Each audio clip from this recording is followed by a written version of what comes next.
Hi everyone. Thank you for watching Inclusive Education series for families of young children.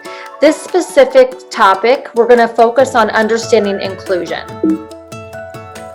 And we're focusing on the least restrictive environment today. Before we start focusing on that, I wanted to share a little bit about early choices, what we do, and specifically our mission. So we are an inclusion initiative from ISB through ISB. We promote increasing high quality, inclusive early care and education for each and every child ages birth through 5. The goal of early choices is to increase the number of children with disabilities receiving those specialized services in a regular early care and education setting. We do this a number of different ways. We provide technical assistance to different kinds of teams and organizations that care for children ages birth through 5. We also provide a lot of professional learning for teams that support children and families.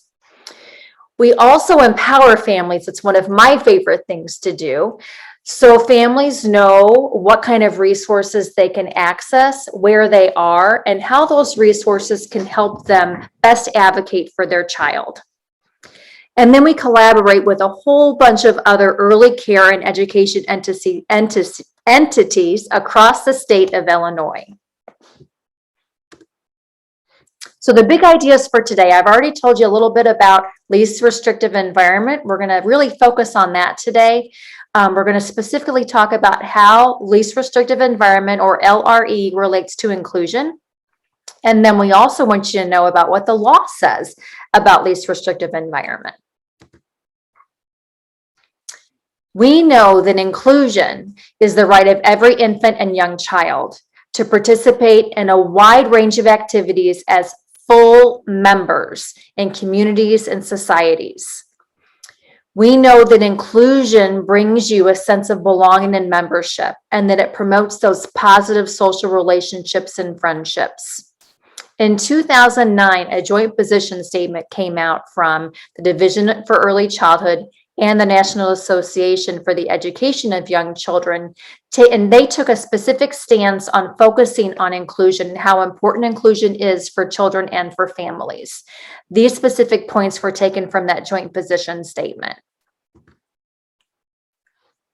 Early Choices has different modules with different guides that can give you a lot more information about inclusion. So this particular subject, least restrictive environment, is focused on in our topic guide 2, and we will give you a link to that topic guide at the end of our discussion today.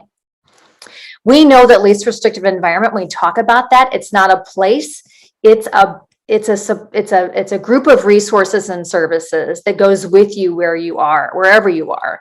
And we know that that's different for every child, and it's based on that child's specific individualized needs. And we also know that this is determined by the individualized education team during that meeting when services are determined and goals are set. Now I'd love to introduce you to Carrie Potter. She's an information specialist with Family Matters, and she's going to tell us a lot more about the least restrictive environment. Welcome, Carrie. Thank you, Tammy.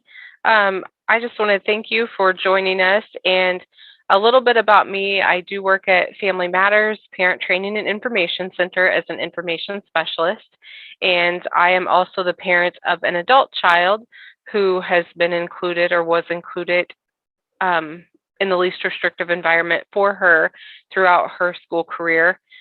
She did have an IEP, and she actually received services from birth through graduation. Now we're navigating the adult side of things, but she was born a micro-preemie, and so we always were having conversations with the school about least restrictive environment and what that would look like for her. And so I have a lot of experience as professional and parent learning about least restrictive environment and helping families navigate that. So if you could move to the next slide. At Family Matters, like I said, we're a parent training and information center. Every state has at least one parent training and information center, and Illinois actually has 2. So here at Family Matters, we cover 94 Illinois counties, as you can see on the map. And Family Resource Center on Disabilities actually covers the Chicago area. You'll see the area that they cover marked out in blue on the upper right-hand corner of the map. I've included our contact information, so you can reach out to us by phone.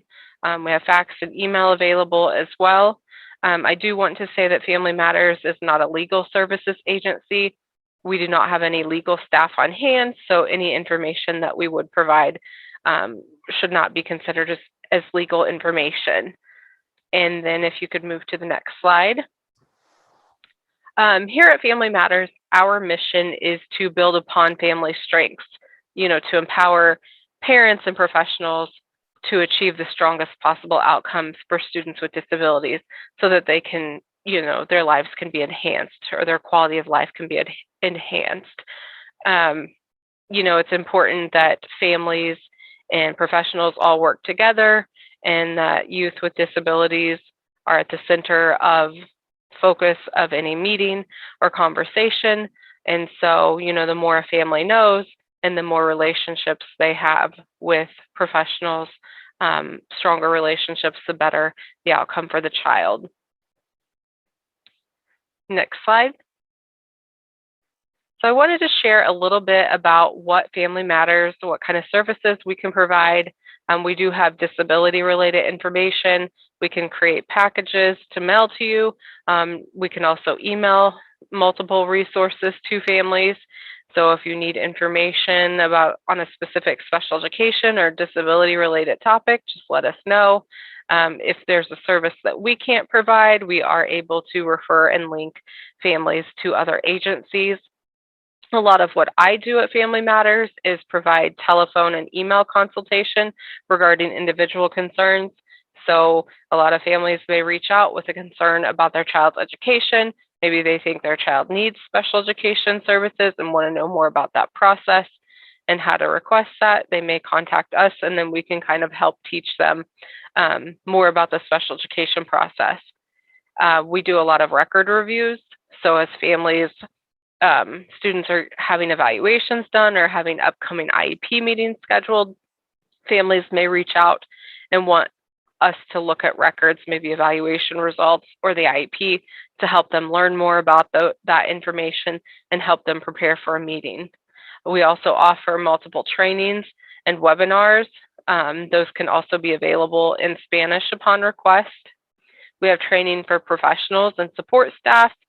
We also have a lending library available to Illinois residents for free.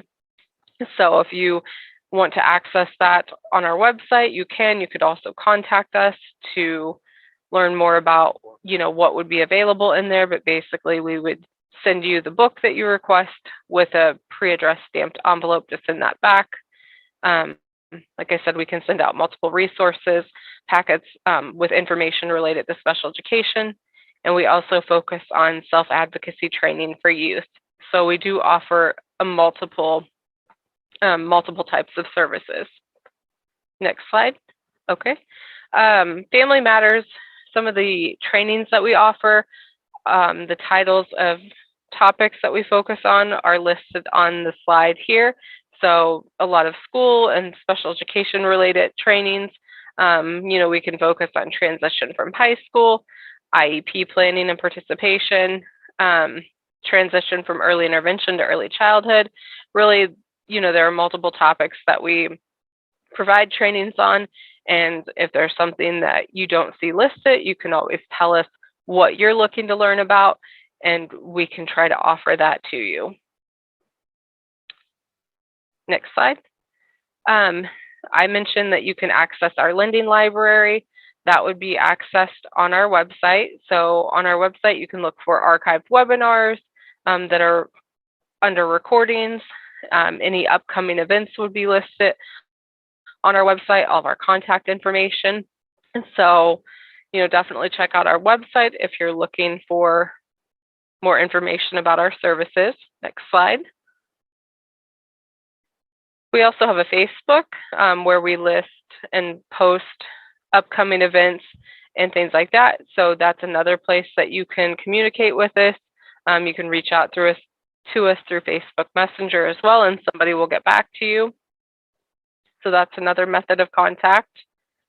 And then we also have a blog that we recently started that focuses on self-advocacy. Bridget Brown is a young adult who is a very strong self-advocate, and she posts or submits posts for our blog every month, I believe. And I always think that it's helpful. You know, when my daughter was younger, I like to look at people who were farther along the journey than she was at the time and see, you know, what they had accomplished. And, you know, it gave me ideas and inspiration for her, and even inspired my daughter too. So, you know, I think no matter what age your child is, it can help to look at somebody like Bridget and look at her journey and everything that she's accomplished, because it makes you realize that your dreams for your child and your child's dreams for themselves are possible. So I wanted to go into, you know, today talk to you about what least restrictive environment is. And I think that we have a video that we will play before we get further into that.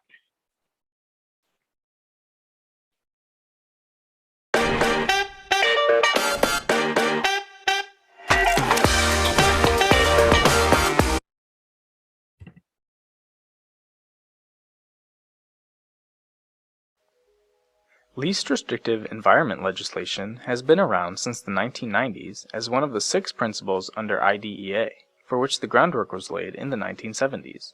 The controversy over how LRE is interpreted and practiced seems to be a topic of interest to this day. Many people use the term inclusion, but it seems as though most don't understand the true intent of the word. For example, some might say this student is going to inclusion class, as if inclusion were a place we enter and exit.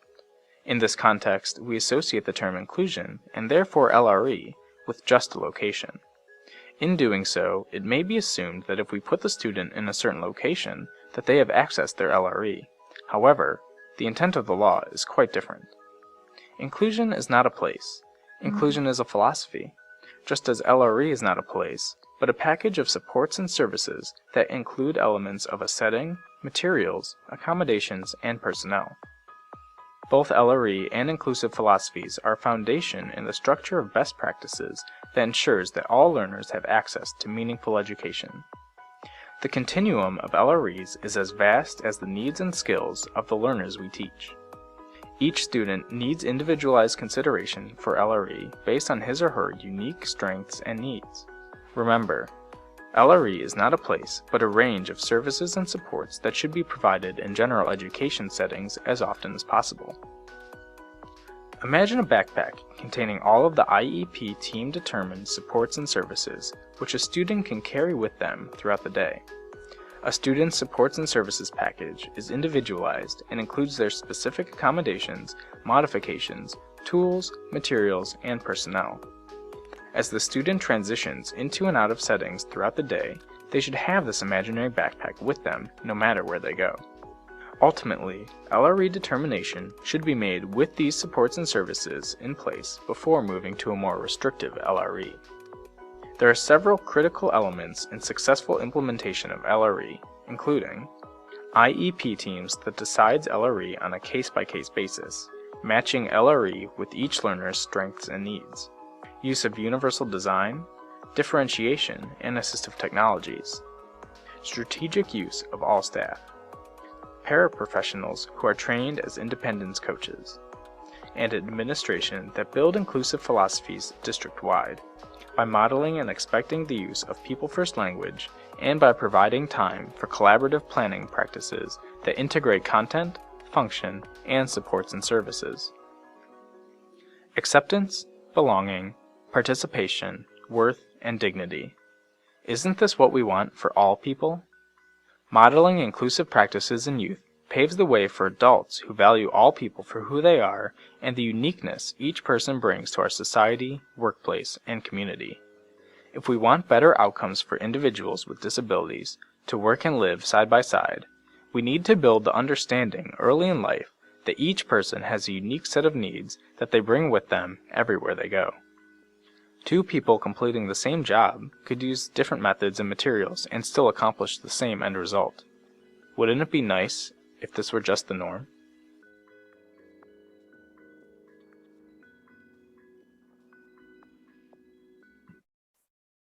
Carrie, I get goosebumps every time I listen to that. I especially love that whole idea of the backpack, and not just that that you carry your supports with you. And that's what makes inclusion, one of the things that makes inclusion successful for folks. But I also really like the fact that, those backpacks were different colors. Everyone's backpack looks different. Everyone has different things in their backpack, right? And just reiterates the whole concept of that it's individualized, and it's something that goes with you wherever you are, whether you're in the classroom, whether you're at home, whether you're outside playing, whether you're on a field trip, right? All of those things. Okay, so I think it's important to start with knowing what least restrictive environment is. So, there's a lot of terms we hear during the special education process, and, we may not always understand them. So, one thing that I say is if you don't understand a term, or if an acronym thrown out, if somebody says LRE, it's okay to stop and say, what does that mean? Or, ask what least restrictive environment is, because that's how you learn. I definitely, had to ask a lot of questions in the beginning when my daughter had an IEP, and, and I'm still learning things as she grows. So least restrictive environment means that students who get or receive special education services should be in the same classroom as other students as much as possible. And like the video said, LRE, or least restrictive environment, isn't a place. It's a principle that guides a child's education program. So the least restrictive environment is going to look different for each child. Each student or child is an individual. They all need different services, supports.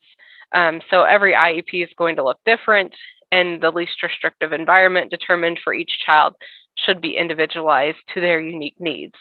I think when people think about special education, a lot of times, when I talk to people, they may think special education is a place. So, your student receives special education services, they must go to a separate classroom. But that's not necessarily always true. Special education is going to look different for everybody else, or each individual student. So public schools are supposed to have students who get special education services learn in the same classrooms as other students as much as possible. So there may be situations where a student leaves a general education class because the IEP has determined that's the least restrictive environment for them. Unless there's a strong reason, students should be in the general education class as much as possible. So again, that's what the least restrictive environment means. And LRE is an important part of the Individuals with Disabilities Education Act. So, and I also wanted to make note that the IEP must also address what the least restrictive environment is for an individual student.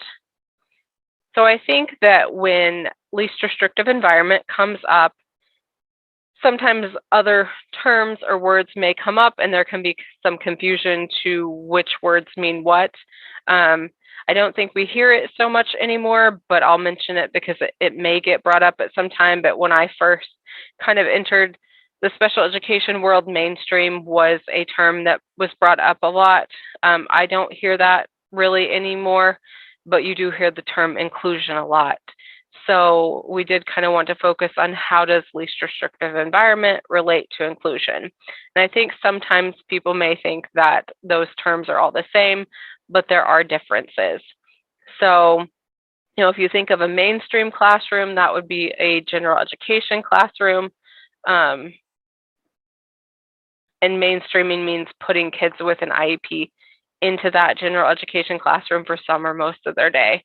An inclusion classroom is a general education classroom that has some students in it who receive special education. But inclusion does go beyond classroom placement. We're really looking at making sure students have the ability to be included. I did find some information on this website that's included at the bottom of the slide. Inclusion is an approach to education based on the premise that all students, typically developing students, students with disabilities, English learners, everybody from different culturally diverse backgrounds should be accepted and valued for their unique abilities and included as integral members of the school. So schools that practice inclusion make an effort to include every student in the general education classroom and in extracurricular activities. And then inclusive schools are places where all students have access to and can participate in the general education environment given appropriate supports. So there are differences, when you look at terms of inclusion, least restrictive environment, mainstream, things like that. So I think it's important to know what those terms mean. We wanted to talk about what the law says about least restrictive environment. I think, when you're advocating for your child or thinking about what least restrictive environment looks like to them, it is important to know what does the Individuals with Disabilities Education Act say, what do the different laws and regulations say about LRE. So the Individuals with Disabilities Education Act presumes that the first placement option considered for each child with a disability is in the general education classroom in the school that child would attend if he or she did not have a disability. So the team must also consider what extra supports that student would need that would allow them, that child, to be successful in his or her education placement. I really like this visual. It's a placement continuum, and you can find that in the parent's guide from the State Board of Education. And basically, it shows you on the placement continuum that when you're looking at what the least restrictive environment is for an individual student, you always start with, at the top, with general education with no supplementary aids or services. Can that child be successful in that environment? If not, then you continue down this continuum and figure out what is the least restrictive environment for that child. So that's a nice continuum visual that parents and IEP teams can use just to look at, are we starting with the beginning to make sure we don't skip over any placements or settings that could be least restrictive for that individual student. And before I switch slides here, Carrie, I just wanted to offer that at Early Choices, we focus a lot on that second tier, that general education with supplementary aids and services. And so what we're finding is that students that need those supplementary aids and services, if we know what they need and how to make it work best for them, they can be included in those general education classrooms for the whole day. And so we look at, where does a child hang their backpack? Where do they bring their backpack with all of those related supports and services?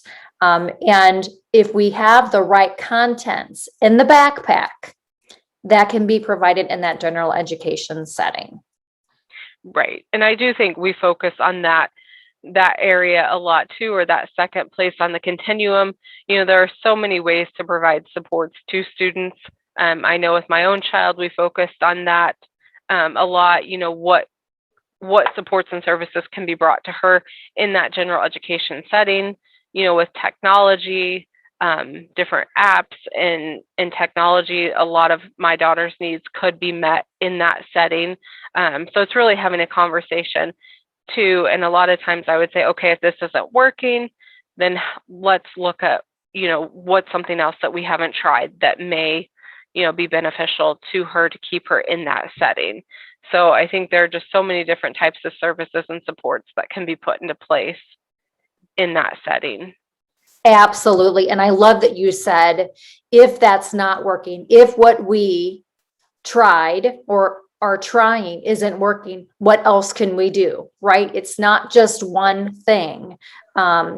There's definitely room for benefit to and encouragement for folks to keep trying to figure out what accommodations, adaptations, modifications can be made so that child can fully participate with the typically developing peers.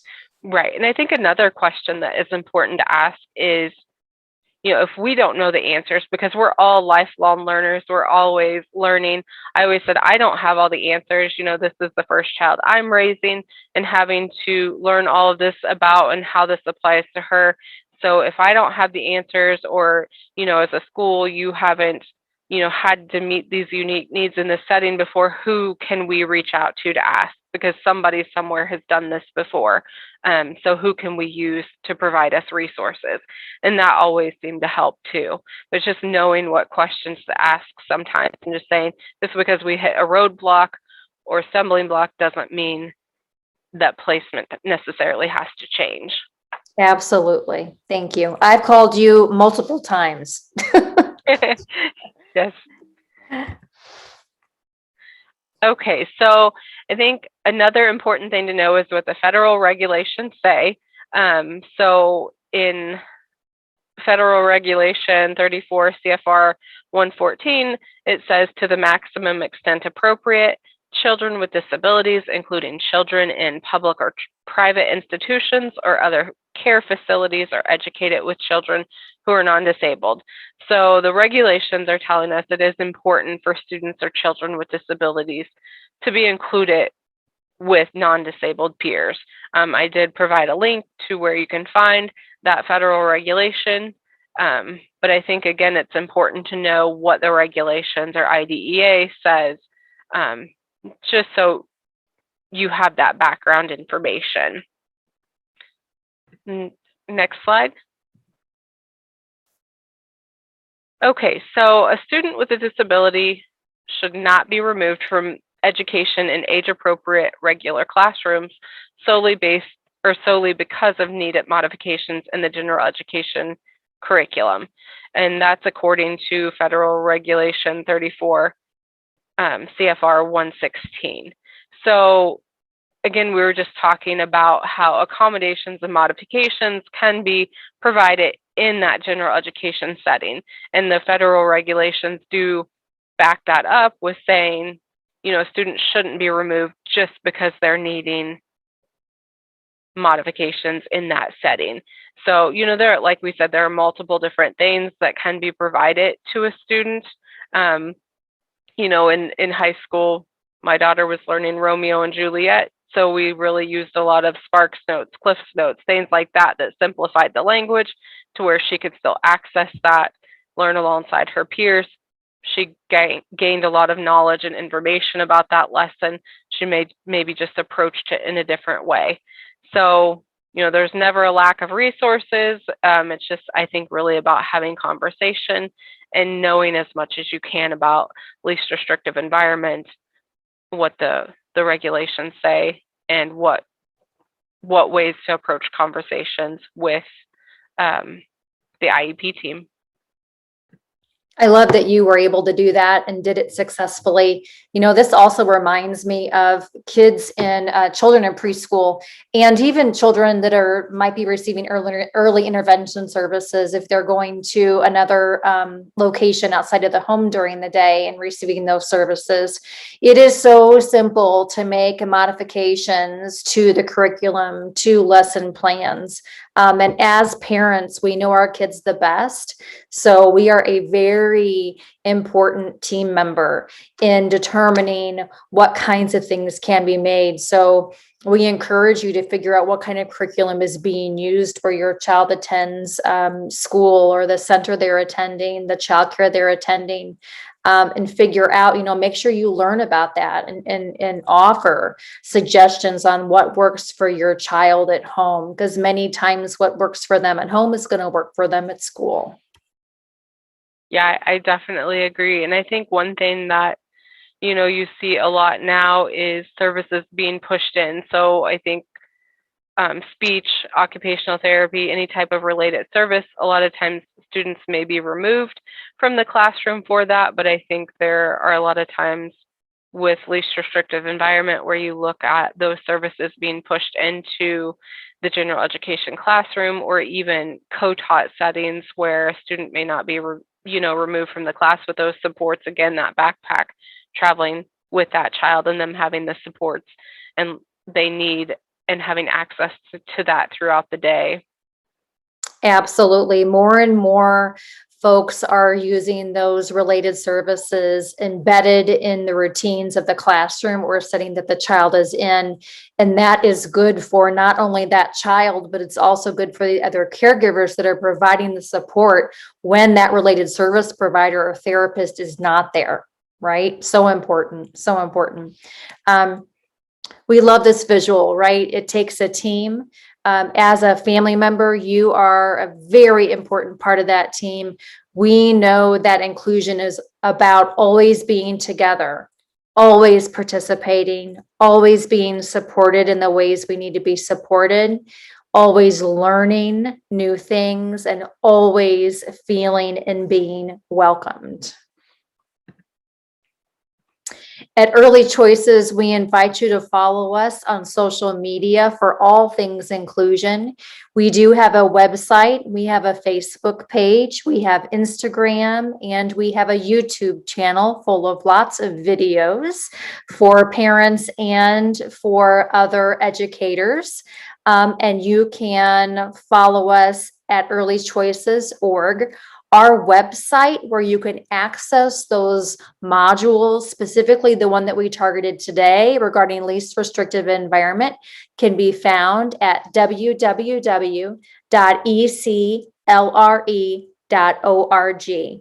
Carrie, thank you so much for being with us today and offering all of your awesome wisdom. We appreciate you so much, and thank you to everyone that took some time out to learn a little bit more today about what least restrictive environment is. Thank you. Thank you for asking us to present, and I enjoyed it.